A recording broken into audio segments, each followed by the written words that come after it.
A little bit more close up to the frame. This is where we apply the adhesive urethane all around the frame.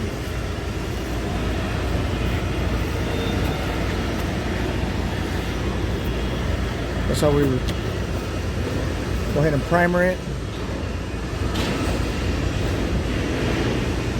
So the adhesive could be able to stick to the frame.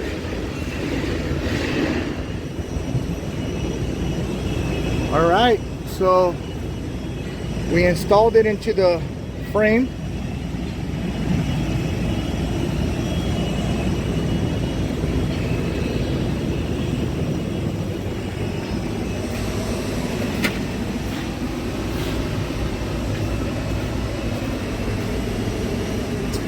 Everything's all installed now. If you need a quote, give us a call. Go to our website, mobilesafeautoglass.com, mobilesafeautoglass.com. One of our customer service reps will be able to assist you and give you a quote over the phone. No obligations. Thank you for watching.